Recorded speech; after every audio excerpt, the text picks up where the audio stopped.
আপনি জানেন প্রত্যেকটা মন্ত্রণালয়ে সচিবালয়ে যাই দেখেন, আমি যে কথাগুলো বলছি কিন্তু এমনি এমনি না, সচিবালয়ে প্রত্যেকটা মন্ত্রণালয়ের যত রকম নিয়োগ বাণিজ্য অমুক তমুক সমন্বয়করা করে। একটা ভালো কাজের সঙ্গে একটা ভালো কাজের সঙ্গে সামাজিক যে সমস্ত কর্মকাণ্ড দেশে এখন চলে, সামাজিকভাবে একটা ভালো কাজের সঙ্গে তাদের একজন লোকের নাম আপনি দেখান তো রে ভাই, ওই ধমক আর হুঙ্কার দেওয়া ছাড়া দেখান তো আপনি আমাকে। সচিবালয়ে যারা যায় জিজ্ঞাসা করেন তো কি হয় ওখানে। আমরা কিছু খবর পাই এখন যে কারা কখন কি করতেছে, কার হাতের ঘড়ির মডেল চেঞ্জ হচ্ছে আমরা জানি। আজকে সবার হাতে হাতে মোবাইল আছে, অনেক ছবি আমার কাছে চলে আসে। রোলেক্স ঘড়ির সবচেয়ে যেটা নাকি আপনার পুরোনো মডেল, সেটারও দাম কত তাও জানি। ওনারা পলিটিক্যাল পার্টি করতেছেন, পলিটিক্যাল পার্টি করুন, ইলেকশন হবে, ইলেকশন করুন, দেখি দেশের জনগণ তাদেরকে কতটা, তাদেরকেই মনে করে যে নিয়োগকর্তা, তাদেরকেই মনে করে মাস্টার মাইন্ড, এটা জনগণই বলবে। আমি আর কি বলবো, আমি তো একটা ভোটের মালিক, তাই না? কোটি কোটি ভোট আছে, দেখা যাবে তখন কি হয়। চ্যালেঞ্জটা দিয়ে রাখলাম আগাম ইলেকশনের পরে ডাইকে তাদেরকে পান কিনা, কাউকে ডাইকে দেখে আনতে পারেন কিনা দেখেন তো, তখন আলাপ করবনি। আওয়ামী লীগ যদি না থাকে তারাই তো প্রধান শক্তি হওয়ার কথা, এটা আপনি মনে করতেছেন, আমি মনে করতেছি না। আর আওয়ামী লীগ যদি না থাকে, এই যদিটা আপনি কি করে বলেন? আওয়ামী লীগ থাকবে কি থাকবে না সেটা তো নির্বাচন যখন হবে তখন দেখা যাবে, ঠিক না? ওই নির্বাচন যখন হয় নাই। আর যদি থাকে অথবা যদি না থাকে, তাহলে থাকলেও আপনি দেখেন আপনার কথা মধ্যে কিন্তু একটা বক্তব্য আছে যে যদি না থাকে তাহলে তারাই মূল প্রতিদ্বন্দ্বী দেবেন একজন, না তবুও তারা মূল প্রতিদ্বন্দ্বী দেবে না, তবুও তারা 4-5 নম্বরের তলে থাকবে, আপনি শিওর থাকেন। আর যদি থাকে, মানে যদি না থাকলে 4 নাম্বার 5 নাম্বার, যদি থাকে তাহলে যে কয় নাম্বার এটা তো আল্লাহ জানে। কেন তারা পিছিয়ে থাকবে আপনার কি মনে হয়? কেন? তাদের কোনো জনভিত্তি নাই তো।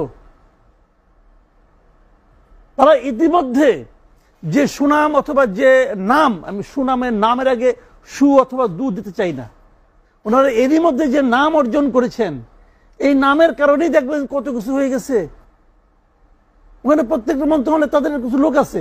ওই দিন দেখেন নাই আরেক নাম্বার লোক কি করলো, যে সাংবাদিককে বললো, বাবা তুমি অনার্স পাস করে নাই। সে সাংবাদিকদের বলে আপনাদের জনপ্রশাসন সম্বন্ধে একটু লেখাপড়া করে আসা উচিত ছিল। আবার তার সঙ্গে আরেক 80 পর এক বৃদ্ধ, সে বলতেছে আপনারা তো আন্দোলন করেন, আন্দোলন তো ওরা করছে। তো আমরা কি করছি? ইউনূস সাহেবের বাংলাদেশের মানুষ, বাংলাদেশের পরিস্থিতি, বাংলাদেশের রাজনীতি সম্পর্কে ওনার কোনো ধারণাই নাই। তখনও ছিল না, আগেও ছিল না, এখনো নাই, জাস্ট নাই। উনি হাসিনা সরকার কর্তৃক অত্যাচারিত ছিল। এই অত্যাচারের কারণে ওনার মধ্যে এক ধরনের বাঁচার প্রেরণা কাজ করছে। সে ক্ষমতা পাওয়ার পর এক ধরনের প্রতিশোধ স্পৃহা কাজ করেছে। ওনার আচরণে কিন্তু আমি দেখি না যে উনি পুরো দেশটাকে নিয়ে একসঙ্গে অগ্রসর হতে চান, আমি দেখি না, এখনো দেখি না। কিন্তু এটা হতে হবে, মাথায় রাখতে হবে, বিভক্ত জাতি কখনো অগ্রসর হইতে পারে না। যেমন ধরেন ডক্টর ইউনূস সাহেব বলছেন যে প্রয়োজনীয় করতে হবে।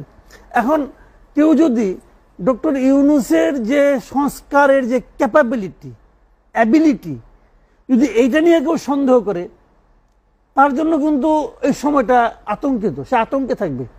এরা কি না কি করে ফেলায়, সে কি পারবে, সে কি পারবে না, এটা কিন্তু একটা বিষয় আছে ভাই।